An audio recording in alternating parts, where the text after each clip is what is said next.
Narito ang horoscope para sa May 28, 2025. Kunin mo ang mga sasabihin dito as a guide and please do like, follow, and subscribe. Para sa mga Aries, may spark ngayon ang iyong mga kakonek. Maaari magkaroon ng tampuhan para sa mga magkakarelasyon pero madali rin naman itong maaayos.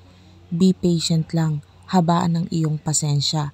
Pagdating sa iyong career, maaaring may mga bagong task na mahirap umpisahan. Pero kaya mo yan, huwag kang sumuko. Maganda na umpisahan mo na ito ngayon. Para sa mga Taurus, pagdating sa love, may mga sweet surprises na parating, lalo na kung may partner ka. Kung single ka naman, may mga interesting chat na maaaring ma-receive ka. Pagdating sa iyong career, maaaring may mga opportunity na magbibigay sa iyo ng pag-level up sa iyong work. Be open lang sa suggestion ng mga boss or ng mga mas mataas sa iyo.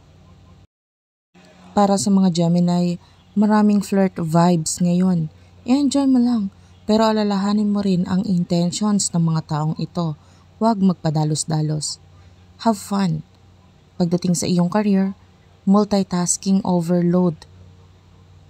Para mas madali mong matapos ang isang bagay, mag-focus ka muna sa isang bagay at tapusin mo muna ito para hindi ka naman ma-pressure.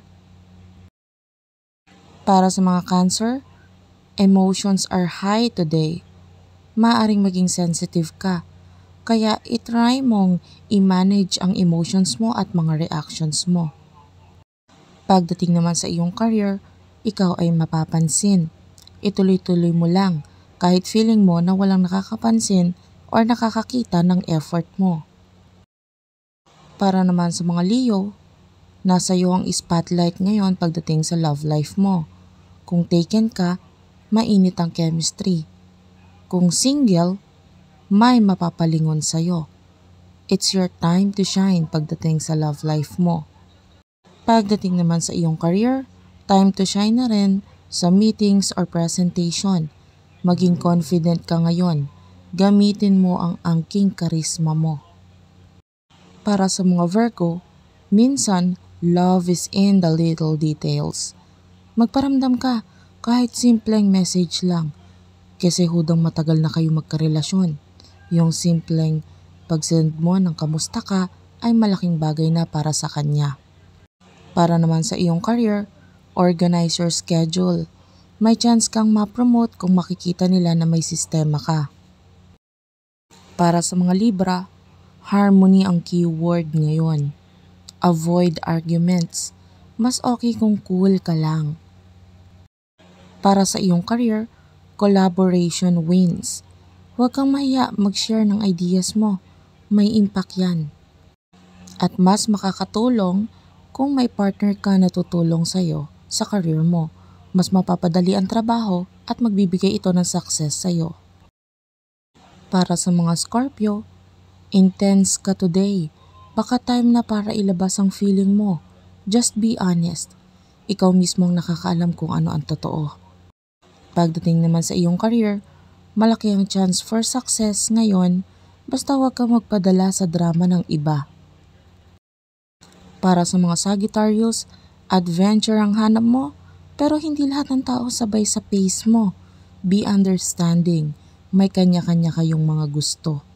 Pagdating sa iyong career, try something new. Baka may hidden skill na magagamit sa work na makakatulong sa'yo. Time na ito para alamin kung ano ba talaga yung mga bagay na magaling ka at talagang gusto mo.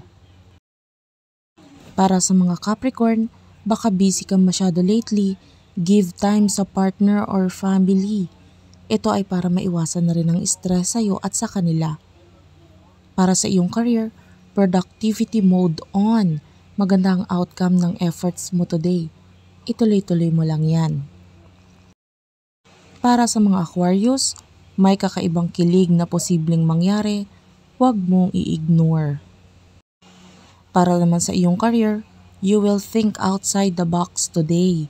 I-share mo yan yung ideas mo. Baka ito na ang game changer. Maaaring mabago ang direksyon ng career mo pag inilabas mo yung angking likot ng utak mo. Pagdating naman sa mga Pisces, malambing ka ngayon at nararamdaman niya ng partner mo. Kung single ka, may kilig sa paligid. Sa iyong career, intuition mo ang guide mo. Trust it, makakatulong siya sa decision making mo. At maaaring ikaw din ang makapagbigay ng advice gamit ng intuition mo para sa mga taong nasa paligid mo. Gamitin mo yan. Malaking tulong sa iyo.